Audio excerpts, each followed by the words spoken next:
사무엘상 16장 같이 읽겠습니다.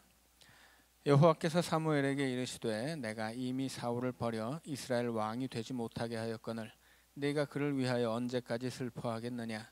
너는 뿔에 기름을 채워 가지고 가라. 내가 너를 베들레헴 사람 이새에게로 보내리니 이는 내가 그의 아들 중에서 한 왕을 보았느니라 하시는지라. 자, 사무엘이 사울에게 막 대단히 화를 내고 지금 결별했지만 그 사울 때문에 많이 슬퍼했다고 이야기하죠. 이제 하나님은 뿔에 기름을 채워 다윗에게 다윗에게 가라고 사무엘에게 명령하시죠. 이제 사무엘이 이제 사울이 버려지고 다윗에게 기름 붓는 이야기가 시작됩니다. 2절입니다.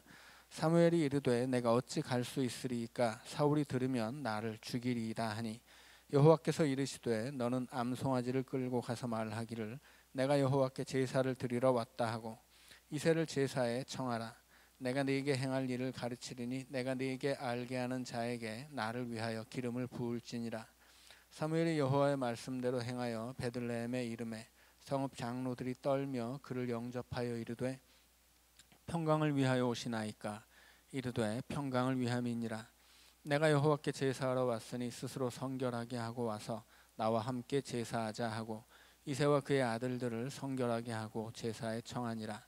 그들이 오매 사무엘이 엘리압을 보고 마음에 이르기를 여호와의 기름 부으실 자가 과연 주님 앞에 있도다 하였더니 여호와께서 사무엘에게 이르시되 그의 용모와 키를 보지 말라.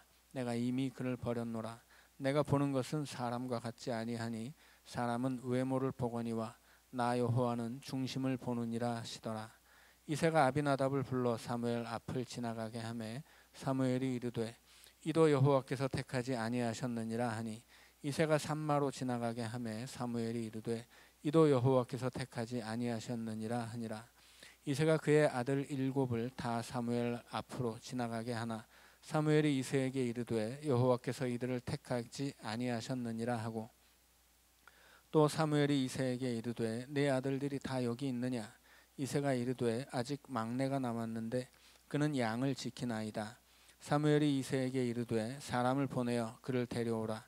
그가 여기 오기까지는 우리가 식사 자리에 앉지 아니하겠노라. 자, 지금 하나님이 이새의 집에 사무엘을 보내셨죠.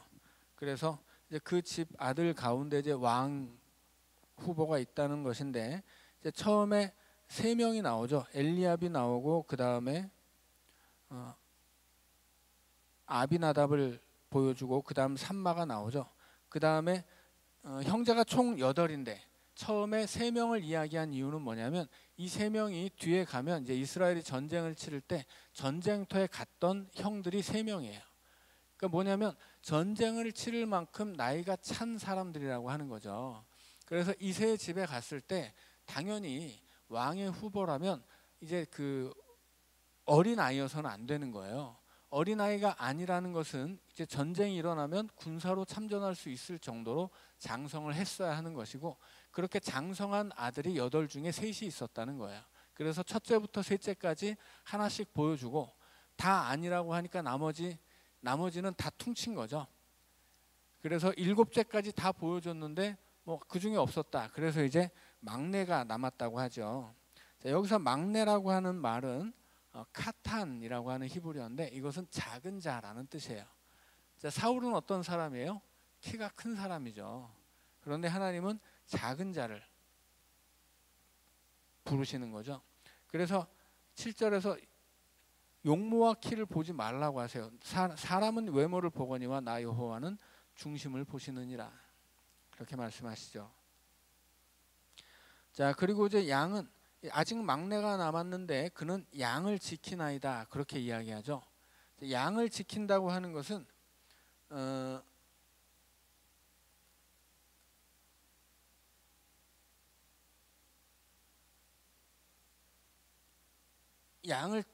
그 양을 친다는 것인데 이 시대에 이스라엘에서 양을 치는 것은 목축이라고 하는 건 대규모로 목축을 하는 사람들은 없었어요.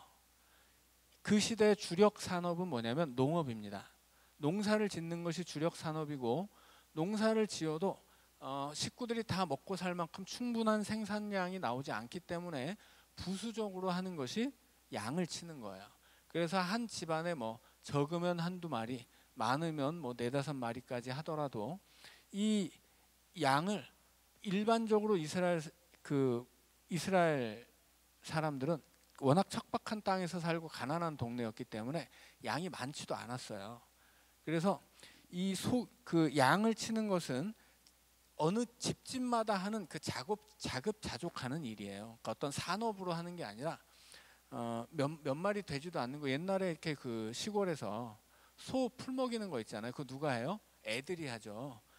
힘 있는 어른들은 소 풀 먹이는 일 하지 않습니다. 왜냐하면 그 시간에 농사를 져야 돼요. 그래서 소 풀 먹이는 건 누가 해요? 애들이 해요. 여자들이 하거나.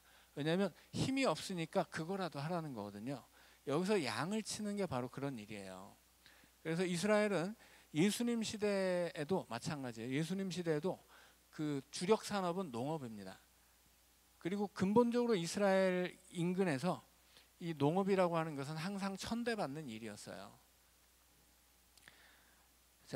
그 목축이 천대받는 일이었어요. 그래서 목축은 이 양을 치려면 떠돌아다녀야 되죠. 그런데 이 가나안이라고 하는 척박한 땅에서 아무 데서나 가서 이 양을 칠 수가 없어요. 왜냐하면 좋은 땅에는 곡식을 심기 때문이죠. 그러면 남의 곡식 먹으면 어떻게 돼요? 큰일 나는 거죠. 그래서 예수님 시대에는 율법에 의해서 양들은 농사 짓는 땅에 못 들어오도록 법도 만들어져 있을 정도였어요. 그래서 이 목자들은 어디로 가야 되는 거예요? 좋은 땅으로는 못 가요. 좋은 땅은 농사 지어야 되고, 좋지 않은 땅, 그래서 뭐 험한 산이나 뭐 광야나 이런 데로 양을 치러 다니는 겁니다. 그런데 가서 풀을 얻는 게 또 쉬운 일이 아니죠. 그러니까는 이 집안의 노동력으로서는 이 제일 하찮은 노동력을 가진 어린 아이나 여자들이 양을 치는 것이고, 이런 노동을 한다는 것은 그만큼 얘는 아주 어리다, 아무 힘도 없다, 이 집안에서 뭐 그 서열을 매기자면 꼴등이다, 그런 뜻이에요. 자, 그래서 우리는 뭐 시편 23편의 그런 시 때문에 목자를 뭐 되게 대단한 것으로 생각할 수 있지만, 사실 이 시대 이스라엘에서 목자는 그렇게 그 대단한 취급받는 그런 존재는 아니었습니다.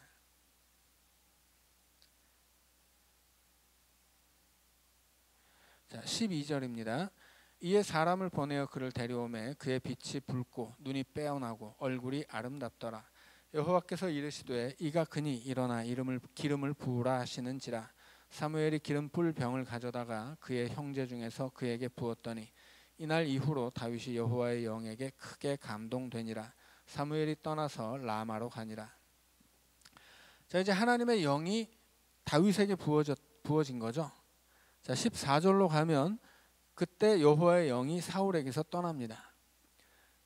이제 그 전까지 사울이 왕으로서 하나님이 그를 세우시고 하나님의 영이 그와 함께 있어서 그 온갖 적들을 물리쳤는데, 다윗에게 하나님의 영이 부어질 때 이제 사울에게서는 하나님의 영이 떠나가게 되죠.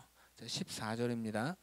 여호와의 영이 사울에게서 떠나고 여호와께서 부리시는 악령이 그를 번뇌하게 한지라.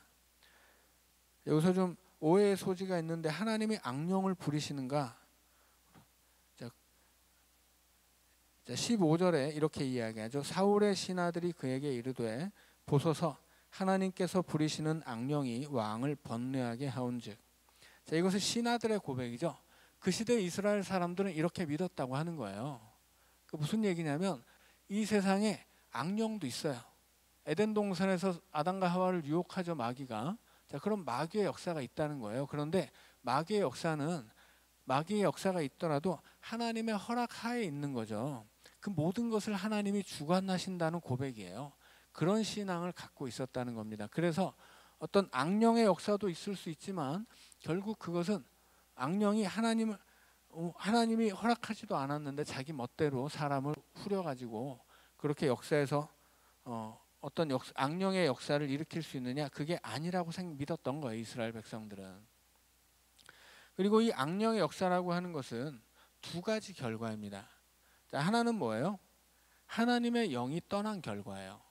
하나님의 영이 떠나니까 악령이 찾아오는 거죠. 그래서 하나님의 영이 떠났다는 것은 뭐예요? 하나님께 버려졌다는 뜻이에요. 하나님께 버려지면 어떻게 됩니까? 당연히 그 은혜 밖으로 버려져서 죄악의 세력에 속하게 되는 거죠. 마귀의 세력에 속하게 되는 거예요. 그래서 악령이 그에게 찾아오는 거죠. 자, 그래서 이 사울에게 악령이 찾아오는 이유, 그 첫째는 하나님의 영이 떠났기 때문이다라고 하는 거죠. 자, 두 번째로 이것을 이렇게 다르게 해석하는 분들도 있어요. 신학자들 중에는 여기서 이 악령이라고 하는 것은 어떤 악한 영이 아니라 악한 역할을 하는 천사다, 이렇게 얘기하는 사람들도 있어요. 그래서 하나님이 악한 영을 부리는 것이 아니라 악한 역할을 하는 천사를 보내셔서 이제 그 사울을 번뇌하게 하시는 것이다, 이렇게 해석을 하는 분들도 있다라고 하는 거죠. 여기서 번뇌라고 하는 것, 그러니까 지금 번뇌라고 하는 건 뭐예요? 정신적인 문제죠.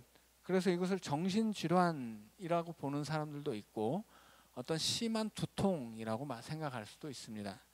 그래서 이 시대의 사람들은 질병을 의학적으로 판단하지 않았어요. 예수님 시대에도 마찬가지죠. 예수님이 길 가다가 장님을 보게 되었는데 그때 제자들이 예수님께 묻잖아요. 예수님, 저 사람이 못 보는 게 누구의 죄 때문입니까? 그래서 성서시대 이스라엘 사람들은 죄를 의학적으로 판단하지 않아요. 그러니까 병을 신앙적으로 판단합니다. 그래서 이것은 죄악의 결과라고 하는 거예요. 질병이라고 하는 건. 귀신 들린 것도 마찬가지예요.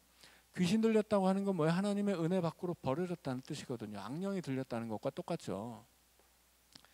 그래서 이 시대의 성서시대 이스라엘 백성들은 질병을 신앙적으로 판단하지 의학적으로 판단하지 않습니다. 그래서 악령이 들렸다면 이것은 죄의 결과인 거예요. 그래서 사울이 지금 하나님 앞에 죄를 지었기 때문에 악령이 귀신이 들리게 되었다. 그리고 그 결과로 병을 얻게 된 거예요. 어떤 병이요? 그것은 정신질환이라고 추측할 수도 있고 심한 두통이라고 추측할 수도 있죠. 여하튼 그렇다고 해서 사울이 여기서 정신이 아주 나가서 아무것도 못하는 정신병자가 된 게 아니죠. 그는 아마도 그래서 심각한 두통이 아니었나 싶어요. 그래서 그렇게 병증이 찾아올 때마다 이 수금을 잘 타는 다윗을 데려다가 그 음악을 들으면 좀 증상이 호전되었다, 이렇게 이야기하죠. 그래서 여기서 하나님이 부리시는 악령이라는 단어에 너무 이렇게 꽂혀가지고 하나님이 악령도 부리시는가 이렇게 생각하시면 곤란하겠습니다. 이것은 하나님의 영이 사울에게서 떠났다는 뜻이고, 그리고 이 시대에 이 악령이 찾아온 결과로 번뇌하게 되었는데, 이 번뇌는 정신질환 혹은 가끔씩 찾아오는 정신발작 혹은 질환 혹은 두통 정도로 생각할 수 있고, 그 시대에는 질병을 의학적으로 판단하지 않고 신앙적으로 판단했기 때문에 이 모든 것은 죄악의 결과라고 하는 거예요. 그래서 결국 사울이 지은 죄의 결과로 어떤 병을 얻게 되었는데, 그 병증을 치료하기 위해서 이제 다윗이 궁에 들어오게 되죠. 16절입니다. 원하건대 우리 주께서는 당신 앞, 15절입니다. 15절. 사울의 신하들이 그에게 이르되 보소서, 하나님께서 부리시는 악령이 왕을 번뇌하게 하온즉 원하건대 우리 주께서는 당신 앞에서 모시는 신하들에게 명령하여 수금을 잘 타는 사람을 구하게 하소서. 하나님께서 부리시는 악령이 왕에게 이를 때에 그가 손으로 타면 왕이 나으시리이다 하는지라. 사울이 신하에게 이르되 나를 위하여 잘 타는 사람을 구하여 내게로 데려오라 하니, 소년 중 한 사람이 대답하여 이르되 내가 베들레헴 사람 이새의 아들을 본즉 수금을 탈 줄 알고 용기와 무용과 구변이 있는 준수한 자라. 여호와께서 그와 함께 하시더이다 하더라. 자, 여기서 중요한 것은 여호와께서 함께 하시는 거예요. 자, 지금 사울이 예를 들어서 우리가 이 사울의 병증을 두통이라고 생각할 때, 사울이 막 심각한 두통이 찾아올 때마다 수금을 타주면 병이 낫다고 하죠. 근데 이게 의학적으로 말이 안 되잖아요. 머리가 아픈데 왜 수금을 타주면 낫습니까? 자, 말씀드린 것처럼 이 질병은 의학적인 판단이 아니라 신앙적인 판단이에요. 죄의 결과로 가져오는 질병이에요. 그것이 성서시대 사람들의 생각이란 말이죠. 그런데 수금을 탄다는 건 뭐냐면, 이 다윗 시대부터 이스라엘 안에서는 전문 음악인이 등장합니다. 근데 전문 음악인이라고 해서 지금 우리나라처럼 뭐 대중음악을 하는 사람들이 아니고 왕궁에서 예배 때 음악을 가지고 하나님을 섬기는 전문가들이 나타났다는 뜻이에요.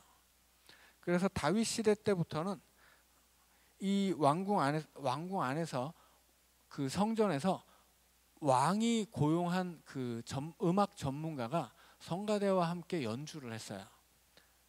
이게 무슨 뜻이냐면 그만큼 이 수금을 탄다는 거, 수금을 타는 음악 전문가는 오늘날처럼 뭐 어디 학원 가서 배워오거나 뭐 돈 주고 배워서 그걸로 돈 버는 직업이 아니에요. 이 시대에 그 악기를 배우는 것은 굉장히 어려운 일이죠. 근데 악기를 배우는 목적은 뭐예요? 성전에서 그 악기로 하나님을 찬양하기 위해서예요.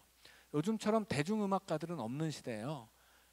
중세 시대 때까지만 하더라도 현대에 이르기까지 이 세상에서 음악하는 사람들은 유럽에서도 그걸로 먹고 살 수가 없었어요. 그래서 귀족이나 왕이 고용을 해줘야만 합니다. 그래서 자기를 고용한 고용주에게 월급을 받아가면서 음악을 했어요. 더군다나 구약 시대에 전문 음악가들은 그것을 배우고 그 음악으로 생계를 삼기 위해서는 고용이 돼야 되는 거예요. 근데 어디에 고용되냐면 왕에게 고용되어서 성전에서 전문 음악가로서 예배를 도왔다라고 하는 거야. 그래서 이 전문 연주가의 수금 연주라고 하는 것은 하나님을 찬양하는 것이고, 이것이 하나님을 찬양하는 것이기 때문에 죄의 결과로 얻은 병증을 치료하는 수단이 될 수 있다라고 하는 거예요.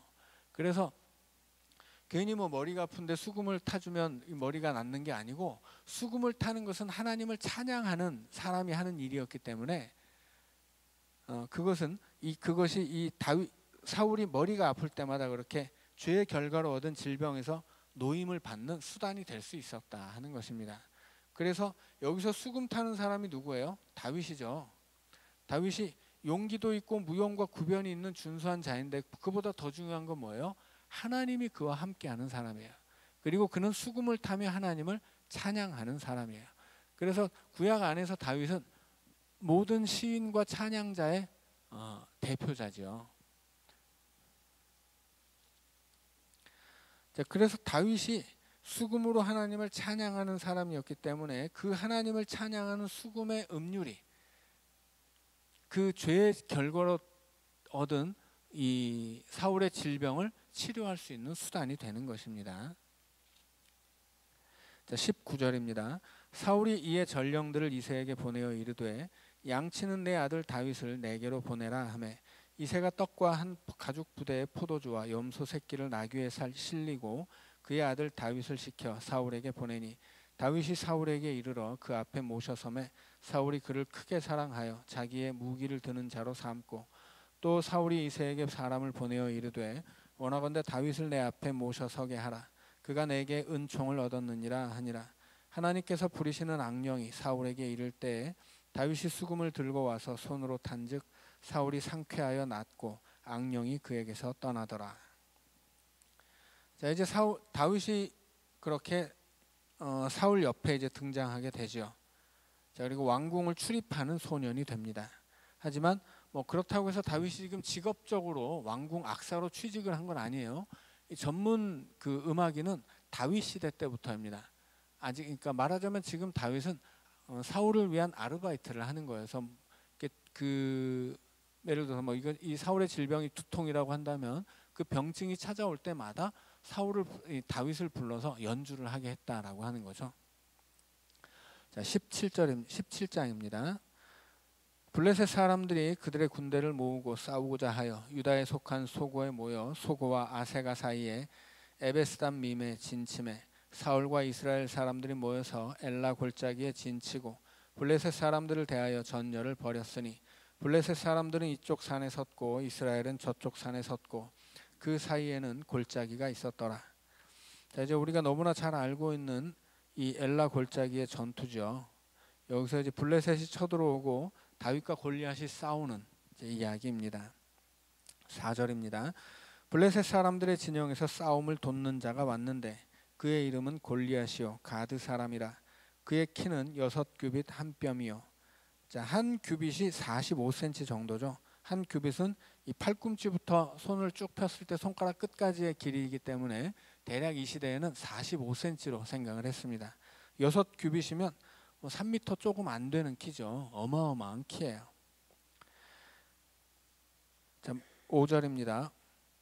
머리에는 놋투구를 썼고 몸에는 비늘 갑옷을 입었으니 그 갑옷의 무게가 놋 5,000세겔이며 그의 다리에는 놋 각반을 쳤고 어깨 사이에는 놋 단창을 메었으니 그 창 자루는 배틀채 같고 창날은 철 600세겔이며 방패든 자가 앞서 행하더라. 자, 지금 키가 3m 조금 안 되는 어마어마한 거인인데 이 거인이 놋으로 만든 투구를 쓰고 몸에는 어린 갑을 입습니다. 그리고 그 갑옷의 무게가 놋 5,000세겔이에요. 그의 다리에는 놋 각반을 찼고 어깨 사이에는 놋 단창을 맵니다. 어깨 사이에 놋 단창을 맸다는 것은 등에 단창을 맸다라는 뜻인데 등에 단창을 맨 그 창 자루가 배틀채 같고 창날은 철 600세겔이라고 합니다. 철 600세겔은 대략 킬로그램으로 따지면 한 8kg 정도 되는 거예요. 창날이 8kg예요. 투포한 선수가 던지는 공 무게가 6kg 정도라고 하죠. 그러면 어마어마한 무게예요. 그런데 그가 몸에 입은 그 비늘 갑옷이 이제 우리나라 말로 하면 어린 갑이죠. 비늘 갑옷의 무게가 5,000세겔이죠. 5,000세겔이면 대략 뭐 어느 정도 된다고 할까? 한 50kg 정도 그렇게 생각하면 돼요. 어린 갑이라고 하는 건 뭐냐면 이 갑옷에다가 그 비닐 물고기 비닐처럼 철을 하나씩 다 이렇게 촘촘히 댄 거죠. 안전하긴 하지만 엄청 무겁죠. 그 무게를 견딜 수 있는 힘이 있다는 뜻이에요. 그래서 갑옷을 입었는데 갑옷 무게가 한 50kg 되고 등에 단창을 맸는데 단창의 그 창날 무게만 한 8kg 되는 거예요. 막 투구를 쓰고 엄청나죠. 더군다나 그 앞에 방패든 자가 섰죠. 이게 도저히 해볼 수 없다는 뜻이에요. 사람 하나가 섰는데 탱크 한 대가 서 있는 것처럼 그렇게 보였다는 이야기입니다. 8절입니다. 그가 서서 이스라엘 군대를 향하여 외쳐 이르되 너희가 어찌하여 나와서 전열을 벌였느냐? 나는 블레셋 사람이 아니며 너희는 사울의 신복이 아니냐? 너희는 한 사람을 택하여 내게로 내려보내라. 그가 나와 싸워서 나를 죽이면 우리가 너희의 종이 되겠고 만일 내가 이겨 그를 죽이면 너희가 우리의 종이 되어 우리를 섬길 것이니라. 그 블레셋 사람이 또 이르되 내가 오늘 이스라엘의 군대를 모욕하였으니 사람을 보내어 나와 더불어 싸우게 하라 한지라. 사울과 온 이스라엘이 블레셋 사람의 이 말을 듣고 놀라 크게 두려워하니라. 다윗은 유다 베들레헴 에브라 사람 이세라 하는 사람의 아들이었는데 이세는 사울 당시 사람 중에 나이가 많아 늙은 사람으로서 8 아들이 있는 중 그 장성한 세 아들은 사울을 따라 싸움에 나갔으니 싸움에 나간 세 아들의 이름은 장자 엘리압이요 그 다음은 아비나답이요 셋째는 삼마며. 아까 그 사무엘이 이새의 집에 갔을 때 처음 봤던 이름이 나왔던 세 아들이죠. 자, 14절입니다. 다윗은 막내라. 장성한 세 사람은 사울을 따랐고 다윗은 사울에게로 왕래하며 베들레헴에서 그의 아버지의 양을 칠 때 그 블레셋 사람이 40일을 조속으로 나와서 몸을 나타내었더라. 자, 이새의 집에 아들이 8명 있습니다. 그런데 전쟁에 나간 아들이 3명이에요. 나머지 5명은 전쟁에 나갈 만큼 크지 못했다는 거죠. 그 중에 막내가 다윗이죠.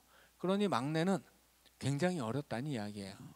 예를 들어서 뭐 전쟁에 나갈 수 있는 나이가 20살이었다라고 하더라도 그 밑에 5명이 있었으면 1년에 하나씩 낳았더라도 몇 살이에요? 다윗은 최대 14살밖에 안 되는 거예요. 아무리 나이가 많아도 1년에 그 부모님이 1년에 하나씩만 낳았어도 다윗은 14살이었고 그보다 텀이 있었으면 그보다 더 어린 거죠. 그러니까 다윗은 너무나 어렸다 그런 얘기를 하고 있는 것입니다. 그에 반해서 다윗과 싸운 골리앗은 어때요? 3m 조금 안 되는 키에다가 막 투구를 쓰고 엄청난 갑옷을 입고 엄청난 창을 메고 방패든 자가 앞서서 보조하고 있죠. 자, 17절입니다. 이새가 그의 아들 다윗에게 이르되 지금 내 형들을 위하여 이 볶은 곡식 한 에바와 이 떡 10덩이를 가지고 진영으로 속히 가서 내 형들에게 주고 이 치즈 10덩이를 가져다가 그들의 천부장에게 주고 내 형들의 안부를 살피고 증표를 가져오라. 그때 사울과 그들과 이스라엘 모든 사람들은 엘라 골짜기에서 블레셋 사람들과 싸우는 중이더라. 다윗이 아침에 일찍 일어나서 양 지키는 자에게 맡기고 이새가 명령한 대로 가지고 가서 진영에 이른즉 마침 군대가 전장에 나와서 싸우려고 고함치며 이스라엘과 블레셋 사람들이 전열을 벌이고 양군이 서로 대치하였더라. 다윗이 자기의 짐 지키는 자의 손에 맡기고 군대로 달려가서 형들에게 문안하고 그들과 함께 말할 때 마침 블레셋 사람의 싸움 도두는 가드 사람 골리앗이라 하는 자가 그 전열에서 나와서 전과 같은 말을 하매 다윗이 들으니라. 이스라엘 모든 사람이 그 사람을 보고 심히 두려워하여 그 앞에서 도망하며 이스라엘 사람들이 이르되 너희가 이 올라온 사람을 보았느냐? 참으로 이스라엘을 모욕하러 왔도다. 그를 죽이는 사람은 왕이 많은 재물로 부하게 하고 그의 딸을 그에게 주고 그 아버지의 집을 이스라엘 중에서 세금을 면제하게 하시리라. 다윗이 곁에 서 있는 사람들에게 말하여 이르되 이 블레셋 사람을 죽여 이스라엘의 치욕을 제거하는 사람에게는 어떠한 대우를 하겠느냐? 이 할례받지 않은 블레셋 사람이 누구이기에 살아계시는 하나님의 군대를 모욕하겠느냐? 백성이 전과 같이 말하여 이르되 그를 죽이는 사람에게는 이러이러하게 하시리라 하니라. 자, 다윗이 이제 전쟁터에 심부름을 갑니다. 말하자면 형들에게 곡식을 갖다 주라고 하는 것인데 이 시대의 군대라고 하는 것은 지금하고는 달라요. 지금은 나라에서 다 옷도 주고 먹을 것도 주지만 이 시대에는 무기도 자기가 가져가야 되고 양식도 자기가 가져가야 돼요. 그래서 전쟁이 벌어지면 나라가 피폐하게 되는 거야. 이 농사를 지어야 될 일꾼들이 다 전쟁터로 끌려가고 지금 그것만 해도 큰 피해인데 집에 있는 뭐 여튼 쇠붙이를 다 들고 와서 자기가 싸워야 되고 집에 있는 양식도 자기가 가져가야 되거든요. 자, 그래서 이제 다윗이 그 양식을 형들에게 가져다 주는 심부름을 간 거예요. 그런데 다윗이 갔더니 골리앗이 40일 동안 이스라엘 앞에서 막 조롱하면서 우리 싸우자 한번 덤벼봐라 이야기하고 있는데 그걸 본 거죠. 그래서 보니까 기가 막힌 거예요. 그래서 이 골리앗이 이 이스라엘을 모욕하는데 아무도 그 앞에 나서지 못하는 거죠. 그래서 다윗이 뭐라고 하냐면 저 할례받지 않은 사람이 누군데 지금 하나님의 군대를 모욕하냐? 저자를 잡으면 어떤 보상이 있느냐? 이걸 계속 묻고 다녔다고 하는 거예요. 계속 묻고 다녔다고 하는 것은 다윗 나름대로 이 전쟁터에서 누가 좀 싸워줬으면 하고 지금 그 응원을 하는 거죠. 그리고 한편에서는 뭐 어떤 면에서는 응원이 될 수 있지만 다른 한편으로는 이것은 비난이 될 수도 있고 뭐라고 해야 될까요? 조롱이 될 수도 있는 거죠. 그러니까 지금 이 이스라엘 모든 군대가 사울을 비롯해서 다 겁을 먹고 있어요. 이 골리앗이 너무 대단해 보이기 때문이죠. 나가서 골리앗과 1대1로 싸울 사람이 아무도 없는 거예요. 1대1로 붙어보자. 내가 지면 우리가 너희를 섬기겠다 하는데 아무도 싸움을 못 한다는 거죠. 근데 다윗이 야, 저 할례받지 않은 놈이 할례받지 않은 자는 이스라엘이 이방인을 비하하는 말이라고 했죠. 저놈 저 아무것도 아닌 놈인데 저걸 냅두냐 이런 뜻이에요. 지금 이 골리앗의 무용 앞에 이스라엘 백성이 겁을 먹고 있는데 저 별것도 아닌 놈이 지금 우리를 모욕하는데 이거 냅두냐? 저자를 때려잡으면 어떤 보상이 있느냐? 이걸 다윗이 계속 묻고 다녔다고 하는 거죠. 자, 28절입니다. 큰형 엘리압이 다윗이 사람들에게 하는 말을 들은지라 그가 다윗에게 노를 발하여 이르되 네가 어찌하여 이리로 내려왔느냐? 들에 있는 양들을 누구에게 맡겼느냐? 나는 네 교만과 네 마음의 완악함을 아노니 네가 전쟁을 구경하러 왔도다.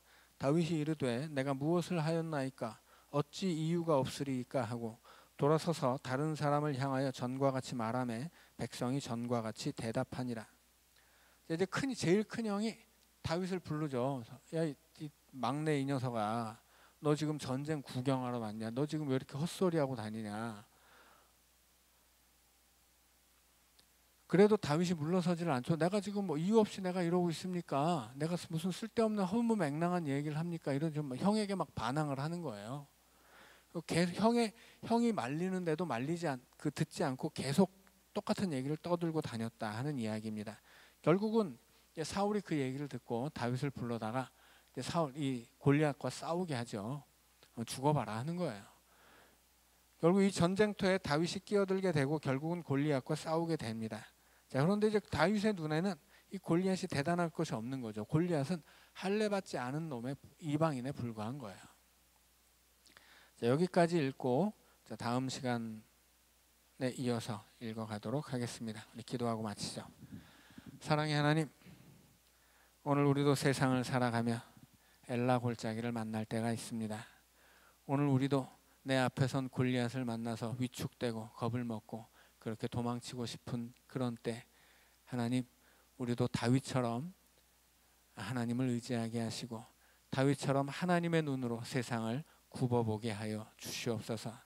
우리 앞을 막아선 그 어떤 골리앗도 하나님의 눈으로 보면 아무것도 아니니 우리가 믿음의 눈을 떠서 세상을 바라보게 하시고 하나님과 함께 적들을 향하여 달려가고 하나님과 함께 담을 넘는다는 다윗의 고백처럼 우리도 다윗 같은 믿음으로 이 세상을 살게 하여 주시옵소서. 예수님 이름으로 기도하옵나이다. 아멘.